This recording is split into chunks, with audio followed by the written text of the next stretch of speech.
today I wanted to talk about how I clean my makeup brushes. Okay, I know it's not like the most exciting topic ever, but it is very, very important. I'm going to hopefully, if you don't know the importance of cleaning your brushes, and not everybody does, I mean, don't be ashamed, girl, it's okay. Hopefully by the end of this video I can kind of convince you of the importance of cleaning your brushes. I will totally admit it's not something that I, enjoy. I'm not going to sit here and say, oh my gosh, it's so much fun. I do find that, however, once I start cleaning them, I do kind of enjoy it. Like, I find it to be kind of therapeutic in a way, but I'm not going to lie, I totally procrastinate and I delay it as long as possible. But I do always do it as much as I possibly can, just because it is so important. First and foremost, sanitation-wise, think of your bristles of your makeup brushes as like a breeding ground for bacteria. So if you're having any kinds of breakouts or issues with your skin and you're confused as to why it's happening, I would say first thing you should do is look at your makeup brushes or one of the first things, look at your makeup brushes and see if you're cleaning them as much as you should be, or if at all, because I know in some cases, like, some people just don't know that you're supposed to keep up with that. It is not only important for the brushes that you use on your face because of your breakouts and everything, but it is equally important to keep up with your eyeshadow brushes, just because again, sanitation reasons, and you don't want to get an eye infection, especially eyelash curlers. I even make sure to go through and clean those off with a makeup wipe, or even some of my MAC brush cleaner, and just go through and kind of wipe that down every now and then just to make sure that stays clean, because that's going very close to your eyeball. Make sure it's clean, folks. Another big reason is you just want to take care of your brushes. I mean, for most of us, I know for me, I consider them to be kind of an investment, and I want them to last for a long time, unless you're a millionaire and you can just keep repurchasing them. But when they're wet, you can like reshape them and they go back to that original, kind of somewhat of their original state as when you purchase them. They will, as you use them, they'll start to kind of fray out and get fluffier. When you clean them, you can tighten them up and put them back into that original shape. So another thing that I've noticed is that, the more you clean your brushes, the easier it actually is to clean them. So for example, if you're using a foundation brush and you just never clean it, eventually the foundation is going to work its way all the way down into the base of the brush right here. It's going to be so much harder to remove it, to clean it out, and also sometimes certain products will stain the brushes.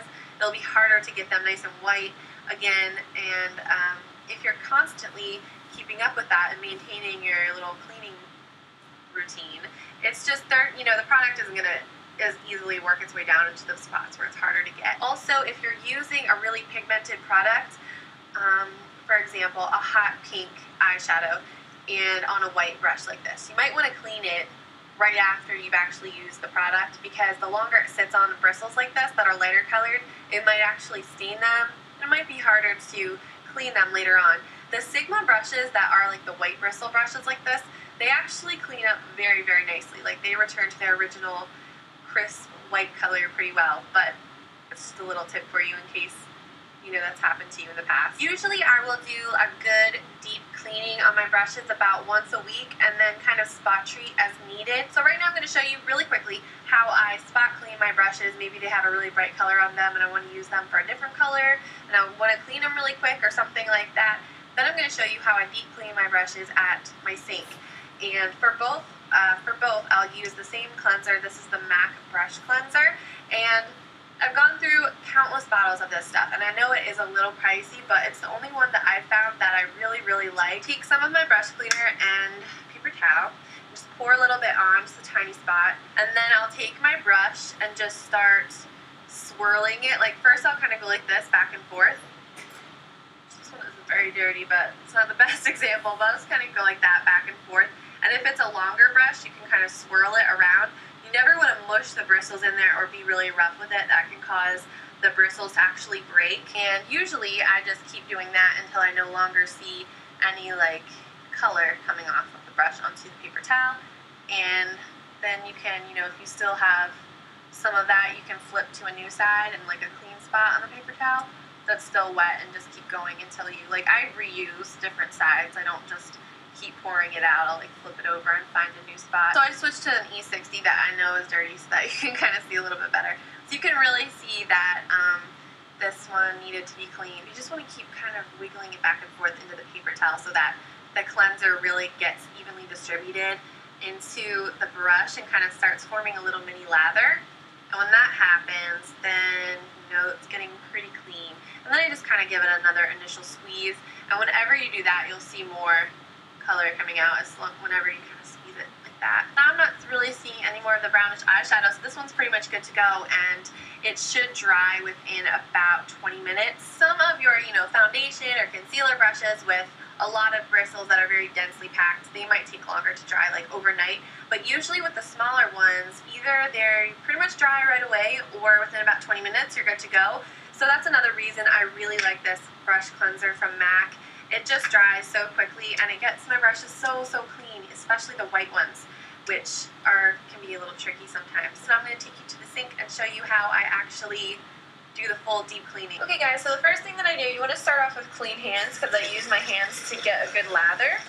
So usually I have my water going a little bit more than this, but I don't want to turn it on full blast so you guys can hear what I'm saying. So the first thing I do is I get my brush a little bit damp before I work the cleaner through it, and whenever you're holding the brush underwater, you want to make sure you're holding it facing downwards, because if any water gets down into this part of the brush, the ferrule, it will damage your brush. Actually, just the bristles will loosen and it won't last as long for you. Now what I usually do is take some of my MAC brush cleaner. Again, you want to hold your brush down whenever you're pouring any kind of liquid on it. I just pour a little bit directly onto the brush. Now I know some people may do it a different way, but I've never had any damage to my brushes. They always hold up really well, so that just works for me. It's just what I do. Then what I do is I start to swirl it on my hand, and it creates a little lather within the bristles so that the cleaner can really penetrate in there and loosen up some of those pigments. It's already starting to clean up a little bit there. Now with these thicker brushes, you're going to have to go back and do this a couple times. So you might have to repeat this process a few times and pour the cleaner onto the brush, maybe up to 3 or 4 times if it's a really thick brush like this. Probably only once if it is a smaller eyeshadow brush. But I just keep repeating this step. I swirl it in my hand and then rinse it away until I don't see any more color in my sink when I squeeze out the bristles. You might have to get in there to get the center of your brushes. Then I'll usually go through and squeeze, give the brush an extra squeeze to get out any excess water, which will help with drying time. And another thing you can do is just take any random hand towel you have sitting around and squeeze the end of the brush that way, and then usually I will also wipe down the handle, make sure it's nice and shiny, and that's optional of course, but a lot of times these handles get really dirty, and you don't really notice how dirty they get through just regular everyday use.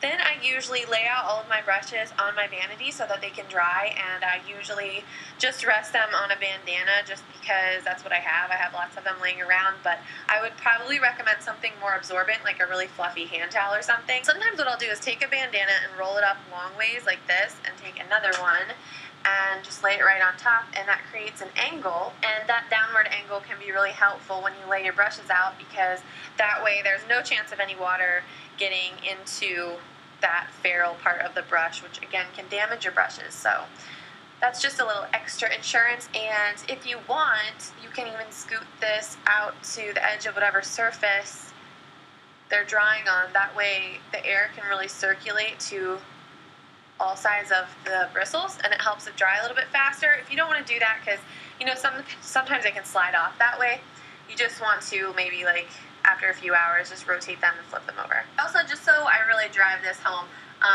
you really don't want any kind of water getting down into the ferrule of your brushes, and that goes for even kabuki brushes like this. This is actually an e.l.f. kabuki brush, so when I wash this, I actually let it dry on its side, because if you think about it, it might seem like it would make more sense to just have it dry like this, but then that water can drip down, and it will not only cause your brushes to shed, but sometimes they can loosen, like the bristles will get wobbly kind of, and it just won't, it'll keep them from lasting a really long time. So that's just a little extra quick tip. So I hope by the end of this video I've kind of convinced you guys how important it is to make sure you keep any of your beauty tools that you're using. You want to make sure to sanitize them and keep them clean, and you will be able to enjoy them for a very, very long time.